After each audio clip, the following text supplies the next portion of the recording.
Hello friends, இந்த வீடியோவில் இன்றைக்கி என்ன பார்க்க போகிறோம் அப்படின்னு பார்த்தீங்கன்னா, டிஎன்டெட் பேப்பர் 1 நியமன தேர்வுக்கான சயின்ஸ் தான் பார்க்க போகிறோம். ஒரு நாளைக்கு ஒரு புக்கு முடிக்க போகிறோம். ஓகேங்களா? ஷார்ட்டாக நம்ம பார்த்துலாம். சயின்ஸில் 6th ஸ்டாண்டர்ட்லேருந்து டேர்ம் 1 அதான் நம்ம பார்க்க போகிறோம். எல்லா டாப்பிக்கும் இந்த ஒரே நாளில் இந்த ஒரே வீடியோவில் கவர் பண்ண போகிறோம். எல்லாமே இன்றைக்கே நீங்கள் படித்து முடிக்க போகிறீங்க. சயின்ஸ் இந்த ஒரு புக்கை மட்டும் ஒரு நாளைக்கு ஒரு புக்கை நீங்கள் முடிச்சிடலாம். ஈஸியாக எக்ஸாமுக்குள்ளார நீங்கள் எல்லாத்தையும் படித்து முடிச்சிடலாம். இம்பார்ட்டண்டான டாபிக் மட்டும் ஏன்னா நம்ம பார்த்துட்டு போகலாம். சயின்ஸு டேர்ம் 1 6th ஸ்டாண்டர்டில் எத்தனை யூனிட் இருக்குது அப்படின்னு பார்த்தீங்கன்னா 7 யூனிட் இருக்குது. என்னென்ன யூனிட்டோட நேம் என்னென்னு நம்ம பார்த்துடலாம். அளவீடுகள், விசையும் இயக்கமும், நம்மை சுற்றிய பருப்பொருட்கள், தாவர உலகம், விலங்குலகம், உடல் நலமும் சுகாதாரமும், கணினி ஓர் அறிமுகம். இதில் பார்த்தீங்கன்னா அளவீடுகளும் விசையும் வந்து ஃபிசிக்ஸில் வரும். நம்மை சுற்றிய பருப்பொருட்கள் வந்து கெமிஸ்ட்ரி, தாவர உலகம் வந்து பாட்டனி, விலங்குலகம் வந்து சுவாலஜி, அதில் உடல் நலம் சுகாதாரம் இதுவும் வந்து சுவாலஜியில் சேர்ந்துடும். எக்ஸ்ட்ரா வந்து கம்ப்யூட்டர் ரிலேட்டடாக நம்ம கொஷின்ஸ் வரும், நீங்கள் பார்த்துக்கணும். அது இம்பார்ட்டன்ட் தான். ஓகேங்களா? சரி, ஒவ்வொரு யூனிட்லையும் எது இம்பார்ட்டன்ட் நாம் பார்க்கலாம். ஃபஸ்ட் யூனிட் பார்த்திங்கன்னா அளவீடுகள். அதில் பன்னாட்டு அலகு முறை வெரி இம்பார்ட்டன்ட். ஓகேங்களா? அதை நம்ம பார்த்துடலாம். வெப்பநிலையின் அலகு கெல்வின். இது பன்னாட்டு அலகுன்னா எஸ்ஐ யூனிட் அப்படின்னு சொல்லுவாங்க. இன்டர்நேஷ்னல் சிஸ்டம் யூனிட்ஸ் அப்படின்னு சொல்லுவாங்க. இதுக்கு விரிவாக்கமும் நீங்கள் தெரிஞ்சு வச்சுக்கோங்க. International system unit. வெப்பநிலைனா கெல்வின், தொலைவின் அலகு மீட்டர், மின்னோட்டத்தின் அலகு ஆம்பியர், காலத்தின் அலகு வினாடி, பொருட்களின் அளவு மோல், நிறையின் அலகு கிலோகிராம், ஒளிச்சரிவின் அலகு கேண்டிலா. இது வந்து இம்பார்ட்டன்ட், படிச்சுக்கோங்க. அடுத்தது என்ன அப்படின்னா, இந்த அலகுகள் தெரிஞ்சு வச்சுக்கணும். இது வந்து மேக்ஸ்லேயும் கேட்கலாம், சயின்ஸ்லேயும் கேட்கலாம். நீளத்தின் அலகுகளை நாம் தெரிந்து கொள்வோம். 1 சென்டிமீட்டர் அப்படின்னா 10 மில்லிமீட்டர், 1 மீட்டர் அப்படின்னா 100 சென்டிமீட்டர், 1 கிலோமீட்டர்னா 1000 மீட்டர். ஓகேங்களா? அடுத்து மேலே நம்ம பார்த்ததே தான். அதில் 2 இல்லை. என்னென்னா நீளத்தின் அலகு எஸ்ஐ அலகு அங்கே கொடுத்துருக்காங்க. மேலே நம்ம ஃபஸ்ட்டு எடுத்தோன்னே யூனிட் 1லேயே பார்த்துருக்கோம் இல்லையா, அளவீடுகள் டாப்பிக்லேயே ஃபஸ்ட்லேயே இது இருக்கும். பன்னாட்டு அலகு முறை பார்த்தோம் இல்லையா, அதே தான் இங்கே கொடுத்துருக்காங்க. நிறையின் அலகு கிலோகிராம், காலத்தின் அலகு வினாடி, இது 3மே அதில் இருந்திருக்கும். இது 2 இருந்திருக்காது, இதையும் படிச்சுக்கோங்க. பரப்பளவின் அலகு வந்து மீட்டர் ஸ்கொயர், பருமனின் அலகு மீட்டர் கியூப். இது இம்பார்ட்டன்ட். அடுத்தது இந்த மீட்டர் அலகுகளையும் நீங்கள் படிச்சுக்கோங்க.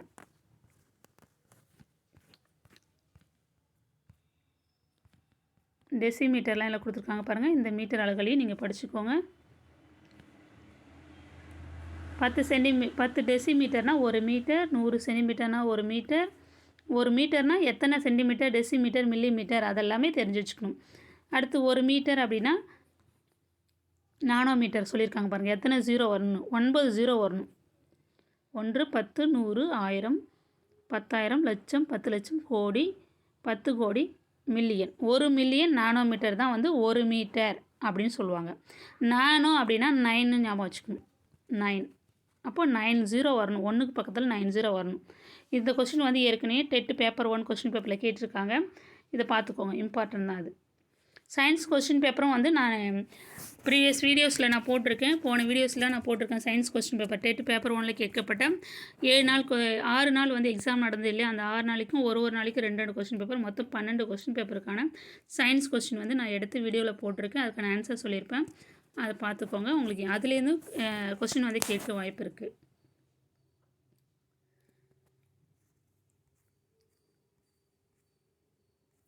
அடுத்தது இம்பார்ட்டன்ட் வந்து உங்களுக்கு தெரியுமா, இது வந்து இம்பார்ட்டன்ட். இதில் என்ன அப்படின்னா, புவியை விட நிலவில் ஈர்ப்பு விசை வந்து குறைவாக சொல்லியிருக்காங்க. புவியை விட இது வந்து காரணம் கூற்று அதில் அந்த வகையில் வந்து இந்த கொஸ்டின்ஸ் கேட்கலாம்.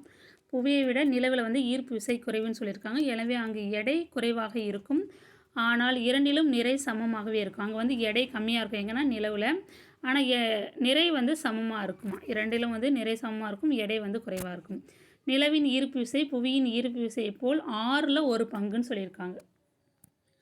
நிலவின் ஈர்ப்பு விசை புவியின் ஈர்ப்பு விசையை போல் 6ல் 1 பங்கு அப்படின்னு சொல்லியிருக்காங்க. நிலவில் இந்த கொஸ்டின் வந்து ப்ரீவியஸ் இயர் கொஸ்டின் பேப்பரில் கேட்டிருக்காங்க. நிலவில் ஒரு பொருளின் எடை பூமியில் உள்ளதை போல் 6 மடங்கு குறைவாகவே இருக்கும்னு சொல்லியிருக்காங்க. நிலவில் வந்து ஒரு பொருளோட எடை வந்து பூமியின் உள்ளதை போல் 6ல் 1 மடங்கு குறைவாக இருக்கும் அப்படின்னு சொல்லியிருக்காங்க. இதை படிச்சுக்கலாம். இது வந்து இம்பார்ட்டன்ட். அடுத்து கிராம் கணக்கு நீங்கள் படிச்சுக்கலாம். 1000 milligram 1 gram, 1000 gram 1 kilogram, 1000 kilogram 1 tonne. 1 டன்னுன்னா 1000 கிலோகிராம், 1 கிலோகிராம்னா 1000 கிராம். இது ரெண்டுமே நம்மளுக்கு தெரியும் ஏற்கனவே. இது மட்டும் சில பேருக்கு தெரியாது. 1 டன்னுனா 1000 கிலோன்னு அர்த்தம், கிலோகிராம்.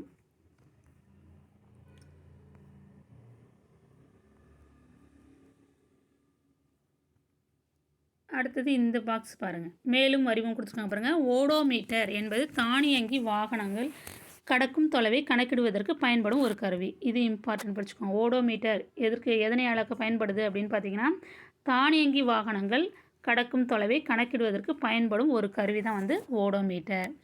இதை வந்து மெட்ரிக் முறை அலகுகள் அல்லது திட்ட அலகுகள் வந்து மெட்ரிக் அலகுகள் திட்ட அலகுகளை வந்து யார் கண்டுபிடிச்சது, எந்த நாட்டினர் அப்படின்னு பார்த்தீங்கன்னா, பிரெஞ்சு நாட்டினரால் 1790 வந்து உருவாக்கப்பட்டதான் வந்து இந்த மெட்ரிக் முறைகள், திட்ட அலகுகள்லாம். அடுத்து வந்து தற்காலத்தில் நீளத்தை அளவிட பயன்படுத்தப்படும் அளவுகோல் 16ஆம் நூற்றாண்டில் வில்லியம் பெட்வெல் என்ற அறிவியல் அறிஞரால் கண்டுபிடிக்கப்பட்டது. நீளத்தை அளவிட என்னென்ன அலகுகள்லாம் நீளத்தை அளக்க பயன்படுதோ அது எல்லாத்தையும் யார் கண்டுபிடிச்சது அப்படின்னு பார்த்தீங்கன்னா, வில்லியம் பெட்வெல் என்ற அறிவியல் அறிஞர் வந்து கண்டுபிடிச்சார்.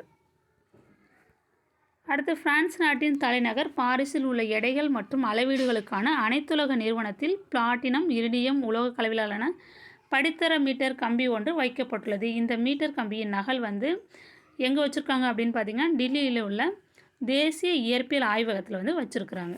ஓகேங்களா, இது இம்பார்ட்டன்ட், இதை படிச்சுக்கோங்க. அடுத்து 1 கிலோகிராம் என்பது பிரான்சில் உள்ள செவ்ரேஸ் என்ற இடத்தில் சர்வதேச எடைகள் மற்றும் அளவீடுகளுக்கான அனைத்துலக நிறுவனத்தால் 1889 முதல் வைக்கப்பட்டுள்ள பிளாட்டினம் இரிடியம் உலோக கலவையாலான ஒரு உலோகத்தண்டின் நிறைக்கு சமம். 1 கிலோகிராம்ன்றது ஒரு உலோகத்தண்டு, அந்த பிளாட்டினம் இரிடியம் உலோக கலவையினாலான ஒரு உலோகத்தண்டின் நிறைக்கு சமம்னு சொல்லியிருக்காங்க. அது எங்கே வச்சுருக்காங்க அப்படின்னு பார்த்தீங்கன்னா, பிரான்சில் உள்ள செவ்ரேஸ் என்ற இடத்தில் சர்வதேச எடைகள் மற்றும் அளவீடுகளுக்கான அனைத்துலக நிறுவனத்தால் 1889 முதல் வைக்கப்பட்டுள்ளதாங்க. அனைத்துலக நிறுவனத்தில் அங்கே வச்சுருக்காங்களாம். 1889 முதல் வைக்கப்பட்டுள்ள பிளாட்டினம் இரிடியம் உலோக கலவையாலான ஒரு உலோகத்தண்டிற்கு நிறைக்கு சமம். இந்த இடத்த ஞாபகம் வச்சுக்கணும். செவ்ரேஸ் என்ன நிறுவனம் அப்படின்னா, அளவீடுகளுக்கான சர்வதேச எடைகள் மற்றும் அளவீடுகளுக்கான அனைத்துலக நிறுவனம். எந்த வருஷம் அப்படின்னு பார்த்தீங்கன்னா 1889. இதில் வந்து 2 வருஷம் நம்ம பார்த்துருப்போம் ஏற்கனவே. 1700 இங்கே மேலே பார்த்துருப்போம். 1790 அந்த மெட்ரிக் அலகு முறையில் வந்து உருவாக்கப்பட்டது எந்த வருஷம் அப்படின்னு பிரெஞ்சு நாட்டினரால். அதை பற்றி தான் பார்த்தோம். அப்புறம் அவ்வளோதான், இதில் முடிஞ்சிருச்சு. இல்லை வேறு என்ன அப்படின்னு பார்த்தீங்கன்னா, இந்த மணர் கடிகாரம் இல்லை, இந்த தராசு பற்றி கேட்கலாம். இந்த மின்னணு தராசு, துல்லியமான எடையை கணக்கிட மின்னணு தராசு எனும் கருவி பயன்படுகிறது. ஓகேங்களா, இதை படிச்சுக்கோங்க. இதெல்லாம் வந்து ஆபரணங்கள் நகையெல்லாம் எடை போடுறதுக்கு யூஸ் ஆகும் இல்லையா, நகை கடையில் யூஸ் பண்ணுறாங்க இல்லையா, அந்த தராசு தான் இது. ஓகேங்களா, மின்னணு தராசு. இதோட ஒரு லெசன் முடிஞ்சிருச்சு. அடுத்த லெசன் பார்க்கலாம். நீங்கள் புக் பேக் கொஸ்டினும் நீங்கள் படிச்சுக்கோங்க. ஏன்னா அதுவும் கொஸ்டின் வந்து கேட்குறாங்க, சில கொஸ்டின்ஸ் கேட்குறாங்க. அதுக்கான ஆன்சர் வந்து நீங்கள் கூகுளில் சர்ச் பண்ணிங்கன்னா உங்களுக்கு கிடைக்கும். நம்ம அடுத்தது போயிடலாம். விசையும் இயக்கமும், இதில் எது இம்பார்ட்டன்ட் பார்த்துடலாமா? இந்த விசையின் வகைகளை படிச்சுக்கணும்.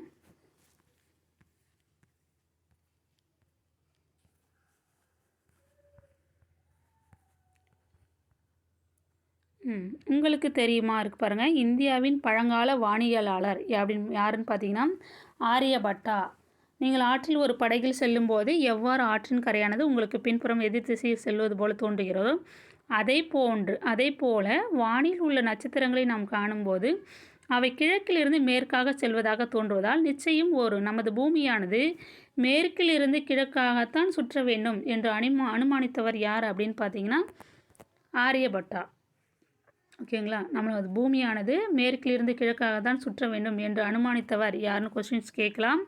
யார் அப்படின்னு பார்த்தீங்கன்னா ஆரியபட்டா, பழங்கால வானியலாளர். இவர் இந்தியாவின் பழங்கால வானியலாளர். ஓகேங்களா. அடுத்தது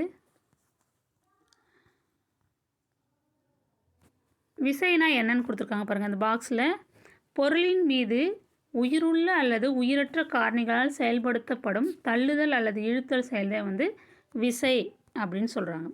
விசை வந்து 2 வகையாக சொல்கிறாங்க. ஒன்று தொடு விசை, தொடா விசை. ஓகேங்களா? தொடு விசைனா என்னன்னு கீழே கொடுத்துருக்காங்க. காற்றில் கொடி அசைந்தாடுவதும், இது மாதிரி கொஸ்டின்ஸ் கேட்கலாம். மாடு வண்டியை இழுப்பதும் தொடு விசை. ஓகேங்களா? காந்த விசை மற்றும் புவியீர்ப்பு விசை ஆகிய வந்து தொடா விசைகளாகும். இது மட்டும் தெரிஞ்சு வச்சுக்கோங்க. காற்றில் வந்து மரம் காற்றுனால அது அசைந்தாடுது, அது தொடு விசை. மாடு வண்டியை இழுப்பது அதுவும் தொடு விசை. காந்த விசையும் புவியீர்ப்பு விசையும் தொடா விசைக்கு எடுத்துக்காட்டு.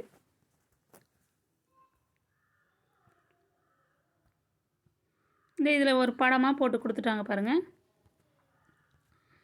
விசைனா காரணிகள் 2 காரணிகளுக்கு, உயிரற்ற காரணிகள், உயிருள்ள காரணிகள்.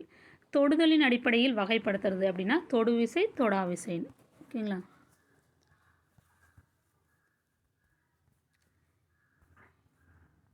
அடுத்து இயக்கத்தின் வகைகள். இயக்கம் கொடுத்துருக்காங்க.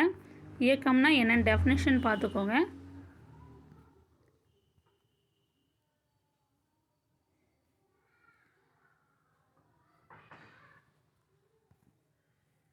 இதில் மேலே கொடுத்துருப்பாங்க. இயக்கத்திற்கான டெஃபினேஷன் மேலே கொடுத்துருப்பாங்க இங்கே.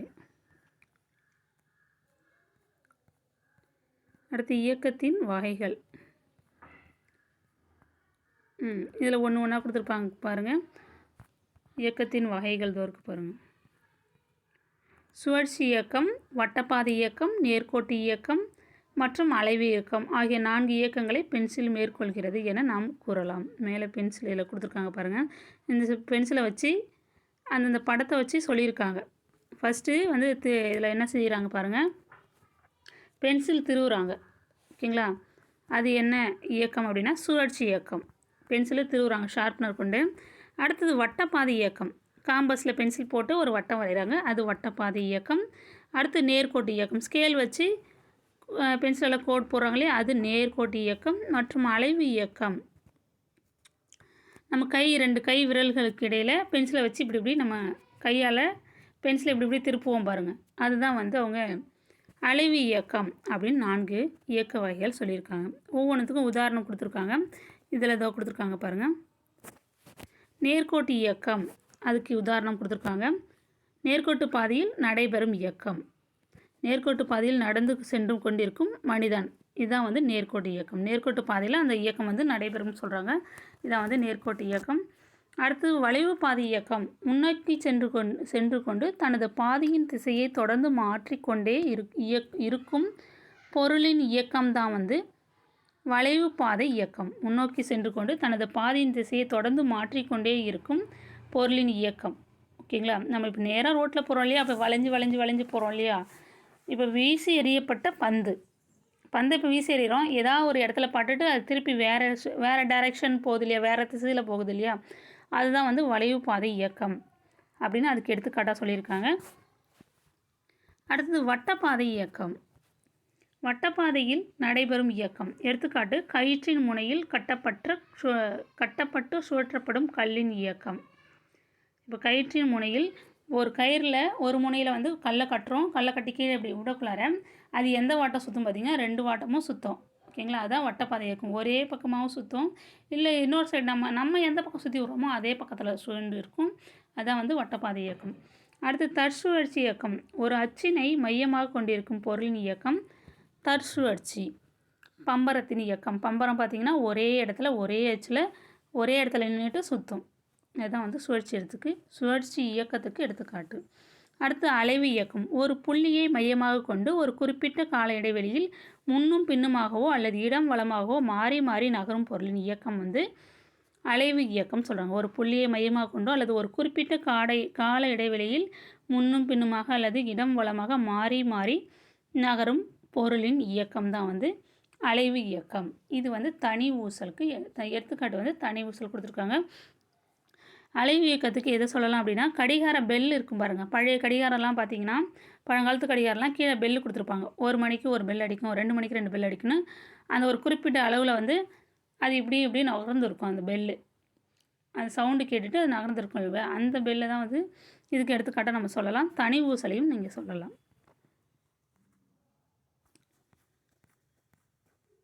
அடுத்து வேறு இந்த யூனிட் செகண்ட் யூனிட்டில் வேறு என்ன அப்படின்னு பார்த்தீங்கன்னா, கால ஒழுங்கு மற்றும் கால ஒழுங்கற்ற இயக்கம் இதை பற்றி நம்ம பார்க்கணும். இதில் உங்களுக்கு தெரியுமா கொடுத்துருக்காங்க பாருங்கள். அலைவு இயக்கம் அனைத்துமே கால ஒழுங்கு இயக்கமாக அமையும். அலைவு இயக்கம் எல்லாமே வந்து கால ஒழுங்கு இயக்கம் சொல்லியிருக்காங்க. ஆனால் கால ஒழுங்கு இயக்கங்கள் அனைத்தும் அலைவு இயக்கமாக காணப்படாது. இது தெரிஞ்சுக்கணும்.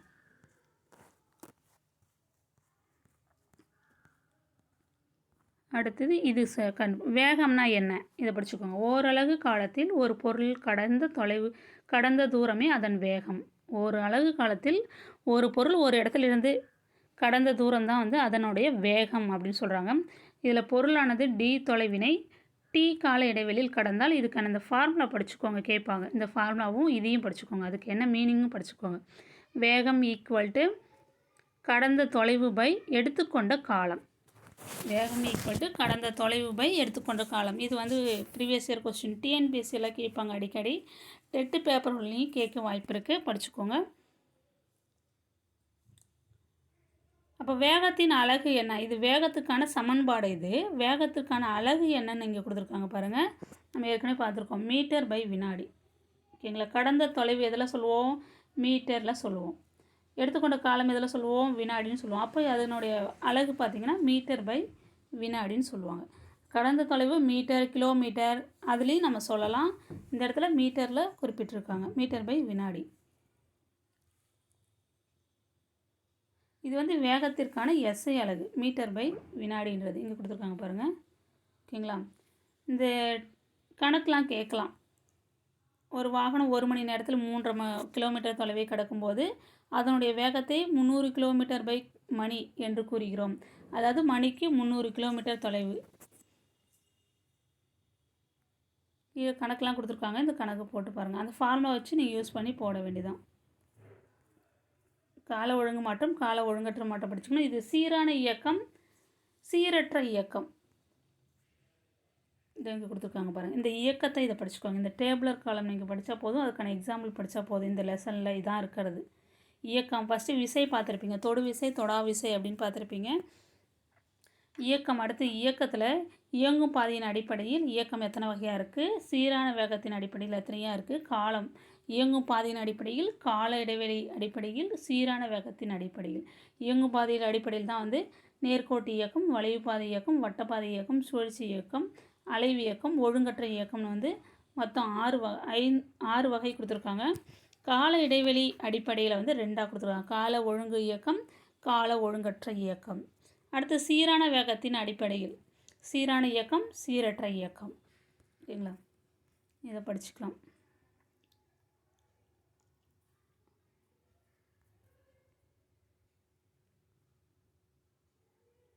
ரோபோ பற்றி அந்த பாக்ஸில் கொடுத்துருக்காங்க. மனிதனை போன்ற உருவமுடைய 2 கால்களை உடைய ரோபோட். ரோபோ பற்றி கொஞ்சம் விளக்கம் கொடுத்துருக்காங்க பாருங்கள். ரோபோவுக்கு என்ன பெயர் அப்படின்னு கொடுத்துருக்காங்க. இந்த இங்கேருந்து கீழே கொடுத்துருக்காங்க. இன்றைய அறிவியல் ரோபோட் பற்றி இதில் அறிமுகப்படுத்திருக்காங்க. ரோபோட்டுகள் என்பவை தானியங்கி இயந்திரம். சில ரோபோட்டுகள் இயந்திர வேலைகள் மற்றும் பணிகளை மனிதர்களை விட சிறப்பாகவும் துல்லியமாகவும் செய்ய வல்லவை. ஆபத்தான பொருட்களை கையாளவும் மிக தொலைவில் உள்ள கோள்களை ஆராயவும் ரோபோட்டுகளால் முடியும். உத்தரவுக்கு படிந்த ஊழியர் அப்படின்னு அதுக்கு பேர் இருக்குது. ரோபோட் அப்படின்னா உத்தரவுக்கு படிந்த ஊழியர்னு பொருளா. ரோபாட்டா என்ற செக்கோஸ்லோவாக்கியா வார்த்தையிலிருந்து ரோபாட் என்ற வார்த்தையானது உருவாக்கப்பட்டது. எந்த வார்த்தையிலேருந்து அப்படின்னு பார்த்தீங்கன்னா செக்கோஸ்லோவாக்கியா என்ற வார்த்தையிலிருந்து இந்த ரோபோட்ன்ற வார்த்தை வந்து உருவாக்கப்பட்டதாக சொல்கிறாங்க. ரோபாட்டா என்ற சொல்லுக்கான பொருள் என்ன அப்படின்னா உத்தரவுக்கு படிந்த ஊழியர். ஓகேங்களா? நம்ம கொடுக்குற எந்த வேலையாக இருந்தாலும் அது செய்யும். மனிதனால் செய்ய இயலாத காரியத்தையும் அந்த ரோபோட்டுகளால் செய்ய இயலும். நம்ம ரோபோட்டுகளால் என்ன செய்ய இயலும் அதெல்லாம் கொடுத்துருக்காங்க. அது அப்படியே லைட்டாக பார்த்துக்கோங்க. ஓகேங்களா? வேறு புக் பேக் ஆன்சர்லாம் நீங்கள் சர்ச் பண்ணி படிச்சுக்கோங்க. கூகுளில் சர்ச் பண்ணி அதை கரெக்டாக அதை ஆன்சர் படிச்சுக்கோங்க. அடுத்து 3வது லெசன் 3வது யூனிட் என்னென்னா நம்மை சுற்றிய பருப்பொருட்கள். இது வரைக்கும் நம்ம ஃபிசிக்ஸ் பார்த்துருப்போம். இப்போ கெமிஸ்ட்ரி சப்ஜெக்ட் வந்து இதில் தான் அறிமுகம்.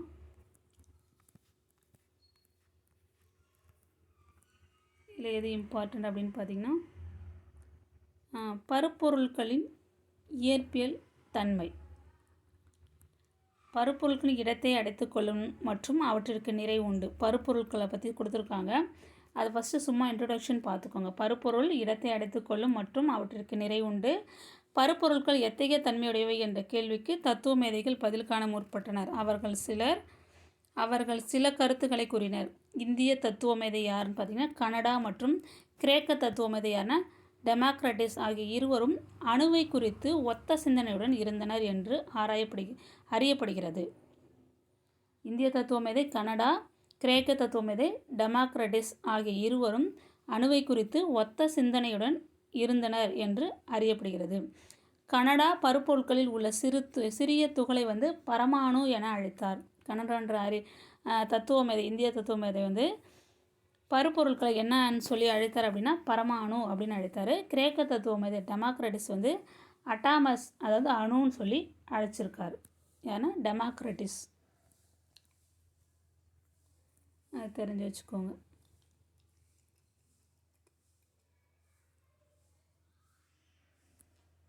அடுத்தது இந்த சின்ன சின்ன டெஃபினேஷன் பார்த்துக்கோங்க.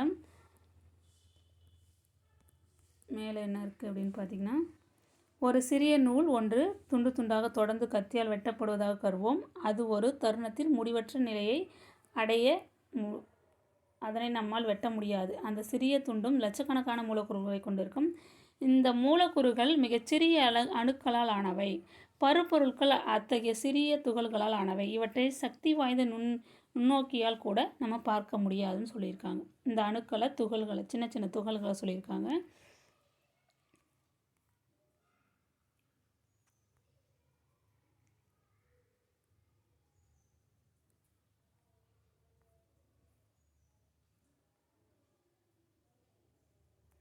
இந்த பாக்ஸை படிச்சுக்கலாம். திண்மத்தில் உள்ள துகள்கள், திரவத்தில் உள்ள துகள்கள், வாயுக்களில் உள்ள துகள்கள். மிகவும் குறைந்த இடைவெளியுடன் திண்மத்தில் துகள்கள் வந்து நெருக்கமாக பொதிந்துள்ளன. எடுத்துக்காட்டு கல்லுன்றது திண்ம பொருள். அதில் உள்ள துகள்கள் வந்து நெருக்கமாக இருக்கும். அதுதான் அந்த படத்தை காமிச்சிருக்காங்க. திரவத்தில் வந்து குறைந்த இடைவெளியுடன் தாறுமாறாக அல்லது ஒழுங்கற்ற நிலையில் துகள்கள் வந்து இருக்கும். இதுக்கு என்ன எடுத்துக்காட்டு அப்படின்னா நீர். அடுத்து வாயுக்களில் உள்ள துகள்களை வந்து அதிக இடைவெளியுடன் எளிதில் நகரக்கூடிய வகையில் வாயுவில் துகள்கள் வந்து அமைஞ்சிருக்குன்னு சொல்லியிருக்காங்க. அதிக இடைவெளியில் இருக்கும் பாருங்கள், எட்டாக இருக்குது பாருங்கள் துகள்கள், அதுதான் சொல்லியிருக்காங்க. எடுத்துக்காட்டு வந்து காற்று. இதை படிச்சுக்கோங்க.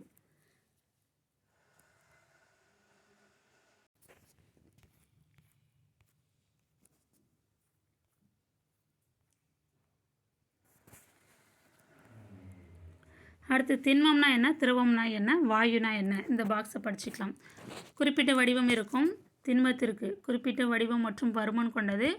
திரவம் வந்து குறிப்பிட்ட வடிவம் கிடையாது. திரவம் அது உள்ள கொள்கலனின் வடிவத்தை பெறுகிறது. வாயுக்கு வந்து வடிவமோ பருமனோ எதுவும் கிடையாது. அடுத்து திண்மம் வந்து அழுத்தத்திற்கு உட்படாது. திரவம் வந்து சிறிதளவு அழுத்தத்திற்கு உட்படும். வாயு வந்து அதிக அளவு அழுத்தத்திற்கு உட்படும்.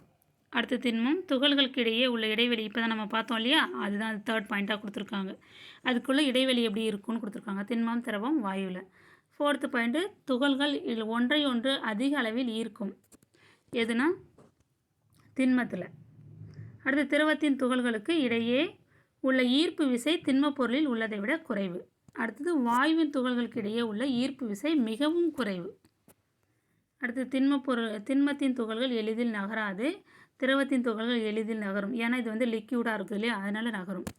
வாயுவின் துகள்கள் அங்கும் இங்கும் தொடர்ந்து இயங்கும். அது எல்லா இடத்துலையுமே இருக்கும் வாயுவின் துகள்கள். வேறு இதில் என்ன இம்பார்ட்டன்ட் அப்படின்னா வேதியியலாளரை பொறுத்தவரை தூய்மை என்ற சொல்லின் பொருளே வேறு. தூய்மைக்கு என்னென்ன பொருட்கள்லாம் அவங்க சொல்லியிருக்காங்க, இதை படிச்சுக்கோங்க. என்னென்ன அப்படின்னு படிச்சுக்கோங்க. இதில் என்ன சொல்லியிருக்காங்க அப்படின்னா ஒரு தூய பொருள் என்பது ஒரே தன்மையான துகள்களால் மட்டுமே ஆனது. ஒரே தன்மையான துகள்களால் மட்டுமே ஆனது வந்து தூய பொருள். தூய பொருட்கள் வந்து தனிமங்களாகவோ சேர்மங்களாகவோ இருக்கலாம். மூன்றாவது, ஒரு தனிமம் என்பது சிறிய துகள்களான ஒரே வகை அணுக்களால் ஆனது. நான்காவது, ஒரு மூலக்கூறு என்பது 2 அல்லது அதற்கு மேற்பட்ட அணுக்களின் சேர்க்கை அப்படின்னு சொல்லியிருக்காங்க. ஒரு மூலக்கூறுனா 2 அல்லது அதற்கு மேற்பட்ட அணுக்களின் சேர்க்கையாக சொல்லியிருக்காங்க. அடுத்து, ஒரு சேர்மம் என்பது 2 அல்லது அதற்கு மேற்பட்ட தனிமங்கள் வேதியியல் சேர்க்கை மூலம் இணைந்து உருவாக்கக்கூடிய ஒரு பொருள்.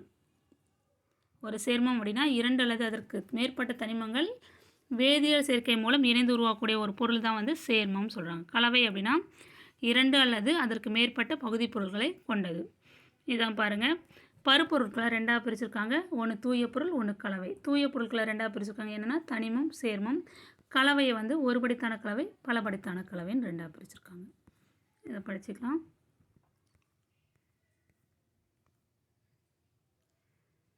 இதில் கலவைனா என்னென்னு கொடுத்துருக்காங்க பாருங்கள். டெஃபினேஷன்: ஒரு கலவை என்பது ஒன்றுக்கு மேற்பட்ட ஒரே தன்மையுடைய துகள்களை கொண்ட தூய்மையற்ற பொருள். கலவையின் பகுதி பொருட்கள் எந்த விகிதத்திலும் கலந்திருக்கும். இதை படிச்சுக்கோங்க. அடுத்து கீழே பாருங்கள். கலவைக்கு எடுத்துக்காட்டு: 2 அல்லது 2ற்கு மேற்பட்ட தனிமங்கள் இணைந்து ஒரு கலவையாக மாறலாம். எடுத்துக்காட்டு: 22 கேரட் தங்கத்தில் உள்ள தங்கம் மற்றும் தாமிரம் அல்லது தங்கம் மற்றும் காட்மியம் கலவைகள். அது 22 கேரட்னு வெறும் தங்கம் மட்டும் இல்லை, அந்த தங்கத்து கூட கொஞ்சம் தாமிரம் கலந்திருக்கும், தங்கத்து கூட காட்மியம் கலவையும் கலந்திருக்கும். அது வந்து கலவை. தங்கம்ன்றது கலவையாக கொடுத்துருக்காங்க 22 கேரட் தங்கத்தை. அடுத்து 2 அல்லது 2ற்கு மேற்பட்ட சேர்மங்கள். ஃபஸ்ட்டு தனிமங்களில் கொடுத்துருக்காங்க, தனிமங்களில் தங்கம் கொடுத்துருக்காங்க. அடுத்து சேர்மங்கள் எடுத்துருக்காங்க. 2 அல்லது 2ற்கு மேற்பட்ட சேர்மங்கள் இணைந்து ஒரு கலவையாக மாறலாம். எடுத்துக்காட்டு: நீர், கார்பன் டை ஆக்சைடு, இனிப்பு மற்றும் நிறமூட்டி. இதெல்லாம் வந்து சேர்மங்களில் உள்ள கலவைகளுக்கு எடுத்துக்காட்டு. அடுத்து, ஒரு தனிமம் அல்லது சேர்மம் இணைந்து ஒரு கலவையாக மாறலாம். தனிமமும் சேர்மமும் இணைந்தது. எடுத்துக்காட்டு: டிஞ்சரில் அயோடின் ஆல்கஹாலுடன் கலந்தது. இதில் ஒரு தனிமம் இருக்குது, சேர்மம் இருக்குது. ஓகேங்களா?